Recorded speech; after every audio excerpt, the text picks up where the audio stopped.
This is the GLC 250. This is the compact crossover lineup whereby ni kama the CX-5 variant of the European lineup in Mercedes sasa.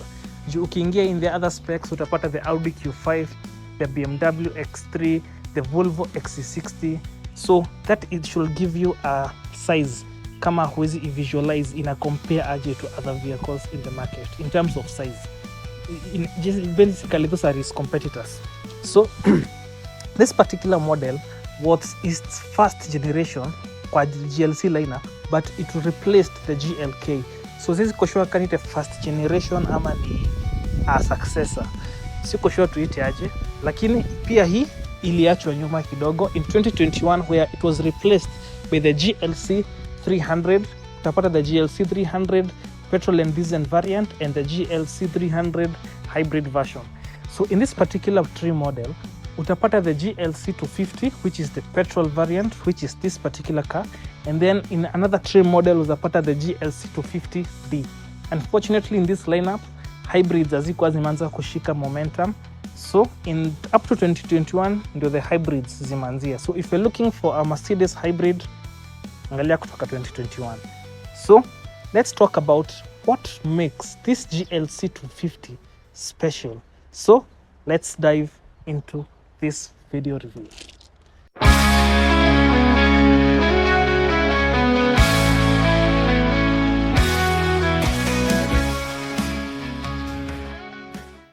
So let's start off with the face of the GLC 250. Obviously we have this sculpted look making the GLC look bigger than it really is. Tukiendelea onwards to the lights, these are the things that I really appreciate about Mercedes. So obviously we have the daytime running lights, which are very distinct from any Mercedes. Utapata the sculpted LEDs making this vehicle look spectacular. Unfortunately this is the base model, so it doesn't have the fog lights and it doesn't have a lot of things basically tutajionea huko mbele tu, but it has the parking sensors at the front. We have the 360 view degree camera right here and another one right here and another one right here, which makes this vehicle ni kama basically iko secure. Hata kama ni the base model unaanza kuona yenyewe Mercedes na Lexus ama Toyota hizi ni vitu ungelipia, but they offer it as a package in this particular model. Have the Mercedes logo right here. We have the chrome accents right here on the twin lower grille design. We have this blacked out grille right here and right here as well. We have the chrome accent at the bottom, and that's quite nice. So as I was stating, the thing I like about Mercedes is the adaptive high beam technology. So let's say you're driving at night and una corner and a car is also approaching at the third corner. Kama ushaikuwa blinded by a very bright xenon headlight, maybe a CX-5s ama as a BMWs mostly, utapata inapunguzanga your visibility vibaya sana, kwanza kwa corners. Hauko jua barabara ina corner at what angle, and that can lead to very dangerous accidents. But Mercedes, this particular vehicle specifically, iko na the adaptive high beam technology whereby ukikona the light turns with you, and also inaweza jidim on one side where that particular vehicle is approaching from, and I actually like that feature a lot. So under the hood of the GLC 250, starting off, what are these springs zenye ziko hapo? So unlike any other model ama magari mingi, Mercedes utapata they have a typical red lever underneath the steering wheel. Uko chini kabisa. It's quite actually hard to see. Ukisha unlock, ina release these springs, and then you just have to lift this here, and then you need to support now the hydraulics stands, and it's that easy. So what powers or what is the heart of this particular vehicle. This is powered by a 2-liter 4-cylinder turbocharged inline 4. Yeah, even 4-cylinder. So it is a 4-cylinder, quite powerful, 211 horsepower, 350 Newton meters of torque. So that is the petrol spec. In the diesel spec, you'll find a 2.1 liter turbocharged as well. It achieves, I think actually gonna about the same horsepower, but its torque ni 500 Newton meters. So the diesel variant iko na greater torque, even though iko na same specification, same driving terrain, either ni 4matic, utapata labda ni 2-wheel drive, utapata ziko similar tu hivyo, but kwa engine power the diesel performs better. In the petrol category, petrol bado ina lag behind in its fuel consumption, in that it only ina consume sana. It actually consumes 9 to 10 kilometers per liter, while the diesel variant ina consume 16 kilometers per liter. So kama ningekuwa wewe na uko kwa soko, nipate diesel variant, heri nichukue hiyo kuliko nikuwe na hii. Sasa shida ya diesel sasa, if you're in Kenya, endo utolewe the DPFs, ufanyiwe AdBlue clip, utolewe hizo vitu zote za tangwaje za euro restrictions, and your car haitakusumbua sana kuliko ubaki nazo. Magari za diesel mostly za Europe zinakuanga na some problems za diesel, so heri uende utolewe hizo sensors zote za diesel, your DPF delete, and gari yako ita run smoothly. In the side of the GLC 250, the thing that I like about Mercedes, it's they pay attention to details, a lot of detail. So we have this painted door handles with the chrome accent on top. Honestly, inakaa tu fiti sana, hata huwezi danganya. We have this chrome accent as well, imezunguka the windows just like the Volvo XC60s. We have the side indicators, kini hii ni standard in most vehicles these days. The thing that I like about Mercedes, and hiyo details zingine za the security features, we have the 360 view cameras on all side mirrors, this and the driver side, so blind spots ziko checked. We have the parking sensors up to the side of this side panel hapa, so parking sensors tu zinaendelea kuongezeka tu. We have 19-inch alloy wheels. We have this great and very strong side step. So we have the chrome roof rails hapa juu ndo nimeshikilia. They're very sturdy, but sioni mtu yote anaweza tumia hii gari kumount vitu hapa juu. Heri utumie a utilitarian vehicle ama gari uko sure kurepaint sio hectic kuliko ujaribu na hii. But I like this GLC 250. Looks wise, wali hit the nail on the head. So let's go onward sasa to the rear profile of the GLC 250. Now, on the rear of the GLC 250, we have the taillight here, we have the LEDs here, and it's looking quite lovely. The reflectors ziko hapa. As I stated, we have these plastic guards. Juu ni compact crossover SUV, so slight off-roading kama hii barabara zetu za Kenya. We have these exhaust tips hapa, which sio fake. Ni fake the design hapa nje, but iko na exhaust tip hapo ndani, and it looks splendid and it looks wonderful. We have the chrome accent at the bottom, we have the chrome right here, we have the Mercedes badge, and this is the 4matic version. So unaweza pata kuna options mbili in the GLC 250 actually. We have the 4matic and the 2-wheel drive. This is the spec version of EBS model ili specure with the 4matic ama the 4-wheel drive terrain. The thing I like about the European based spec model ni it is quite easy to open the trunk, whereby you can open it from the driver's side at the door, or you just push a button and it lifts itself up automatically. Another cool feature I like about this ni you can stop it at any height. Sema nataka kuifunga, you can stop it here, tenda here again, here hapo until it shuts. but since tunaingia hapa ndani ku review, let it open again. Sio as low vile, ni kama speed generally as expected of an electric tailgate. The thing I like about this interior of this trunk, basically, we have this spectacular boot cover whereby unaweza mount hapo juu, ukitaka unaweza ifunga na inamalizika hivyo tu. We have this enormous trunk whereby for a family traveling, maybe for Christmas, wakienda holidays, ushago, iko na plenty of room hapa for suitcases, goods, everything. Watu wengi wanajuanga January ikifika, they carry stuff from their ushago to Nairobi. The cost of living ya January inakuanga extremely high. You don't have a lower lip hapa, so you can just drag things out smoothly, and I like it. I like it a lot. But I wish it would have come with a boot cover. I think actually zinakujanga nayo, labda hii ilikuja bila tu. So tukiendelea mbele, underneath here we have a lot of space whereby unaweza hook hii kitu hapa juu, just like that. Hapa chini uko na space whereby unaweza tumia kuweka another spare tire, unaweza tumia kuweka a lot of tools, unaweza weka goods. Inakuja pia hapa na the Mercedes documentation needed, and it's quite spectacular hapa chini. So let's return everything as it were, and on this side of the vehicle we have the 12-volt socket, and we have buttons sasa that we can use to lower our seats on both sides, just like that. Imagine, iko rahisi aje. To remove these boot covers, you just have to press like this and inatoka.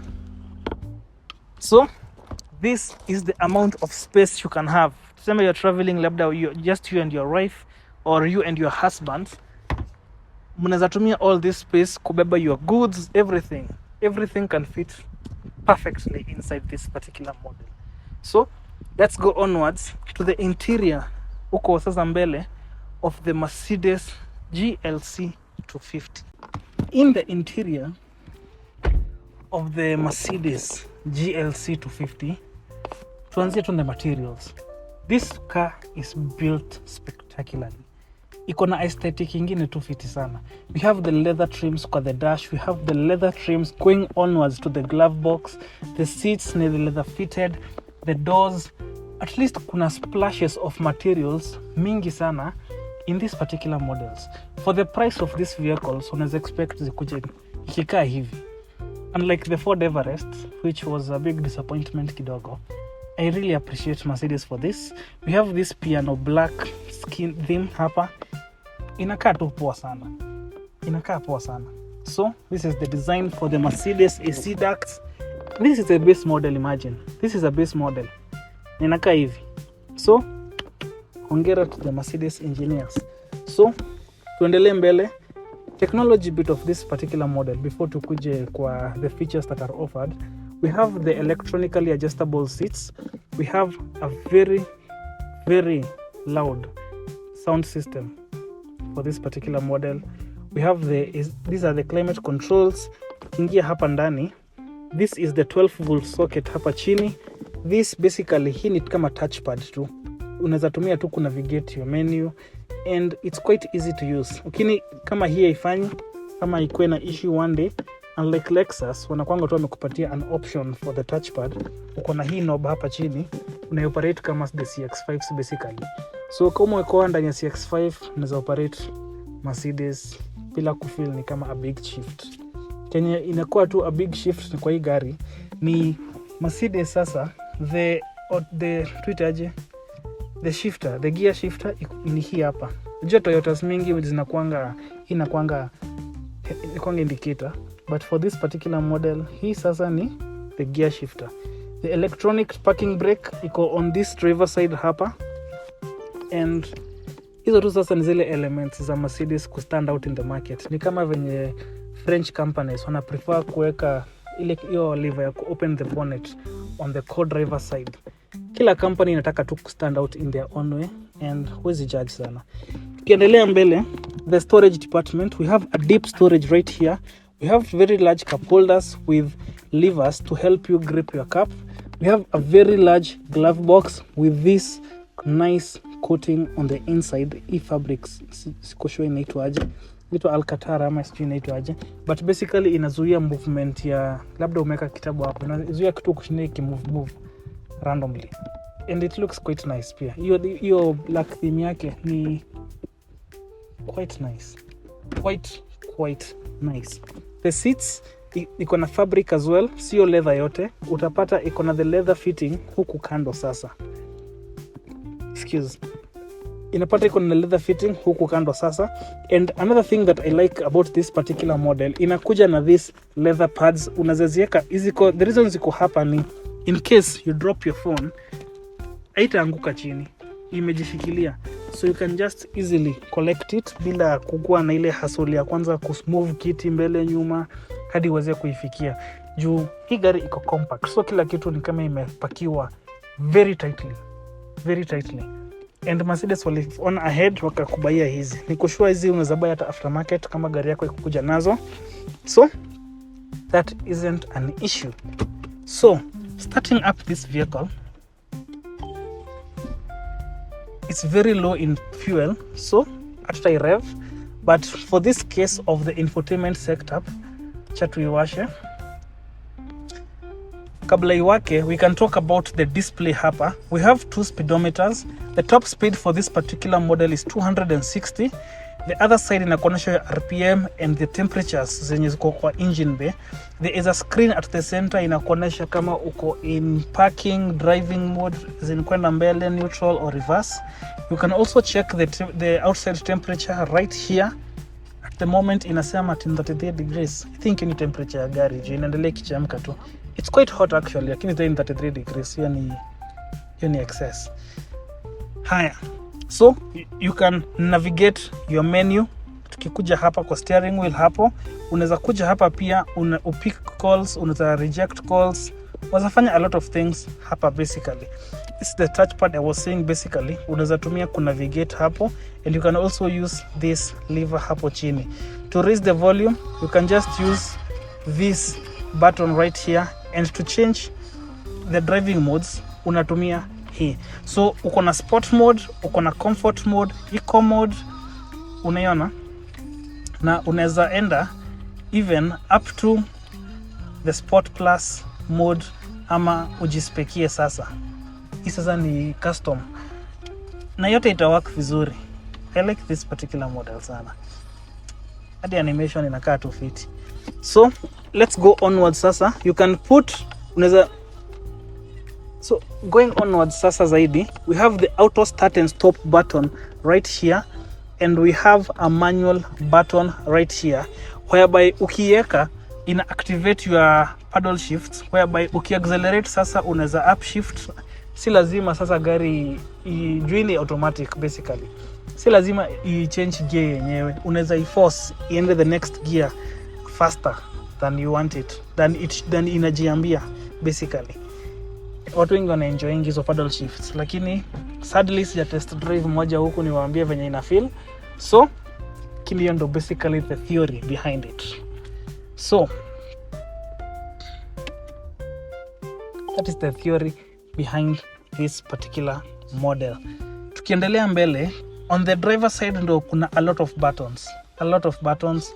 On this side of this steering wheel, this is to operate your wipers. On this side nimekuexplainia, hii ndo the gear shifter. On this side sasa ini the indicators. On that side sasa ini power windows. You can adjust your seats here na unaweza ziset manually. Once ukiingia inajua your height already. Ikizima gari inaadjusting. Haya, we have the light buttons right here, and the electric parking brake on my right knee. So interior wise this vehicle imeweza, lakini hatujaongelea storage iko hapa. This is a coin tray, comes standard with this vehicle. We have 2 USB ports at the bottom and an SD card slot as well. Hii gari imeweza. So let's go further to the rear tuweze kuona what else comes with this 2017 GLC 250. in the rear seats of this particular GLC 250, these are the AC ducts whereby unaweza increase or decrease the intensity hapa. Ukikuja hapa, the materials of the doors ni kama tu za mbele, whereby ni leather padding all over. It's quite comfortable. This is a Mercedes. We have the seat pockets on all sides, which are quite narrow because ya hizi levers. So the only thing I see unaweza fit hapa ni maybe an iPad or phones ama backup batteries. Sikoshoni unaweza weka hapa nini nyingine, notebooks, laptops hazizitoshea hapa basically. Juu itakuwa tu labda uweke vertically na haikai safe. Haya, we have hapa aina storage kadogo, hata hapa sijui unaweza weka nini, labda coins tudogo sana na zinakaa zitarushwa. But we have a small storage at the bottom right here. So this vehicle inajulikana kama 5-seater, but since this is a 4-wheel drive, we have this drive shaft imepita hapa chini, itazuia legroom ya watu watatu hapa nyuma. So I will generally recommend vehicles with this lamp hapa nyuma just to be used as a 4-seater for the convenience of everybody. Kama ni familia, unless uko na baby seats whereby this car ina support pia, juu kuna isofix hapo na hapa. Unless una consider watoto wadogo tu, this vehicle iko generally good. But if your kids are 3 and bigger and more, ni 3? Yes, if you have more than 3 kids, tafuta tu gari kubwa zaidi. Noah, Voxy, bigger vehicles. Ama GLS if you have the funds. Tukikuja hapa sasa, the armrest, it's leather padded as well. But kama unataka kukusnack hapa, unaweza inua hapa juu, weke hapa labda ya lunchbox, ukule tu. We have 2 cup holders as well. Very elegant design by Mercedes. I really appreciate that. And kuzifunga, it's just that easy. So, if you're looking to buy a GLC, basically, sioni downsides. Konge kweli sioni downsides. If you have the money to buy this particular vehicle. But the only cons about this vehicle tuanzia ni high retail price, since this is a luxury vehicle. Inajulikananga a Mercedes ni luxury brand. So everything about this vehicle speaks luxury. Looks, interior, performance, kila kitu iko high spec. And another con about this particular model ni limited engine options. Since kuna only 2 variants, kuna the GLE 250 na the GLE 250D. Unless unaangalia the later models, hizo ni 5 options. Kuna the 300, 300D and the hybrid version. Sio a lot of options uko nazo. So kama hii sio your option, unaweza check the Audi Q5s, we have them in stock, the BMW X3s, the X5s. We also have the Volvo XC60s, the XC40s, the XC90s as well. Kuna a lot of variants kama unatafuta a luxurious compact family SUV. So, thank you for tuning in to Drive and see you on the next review.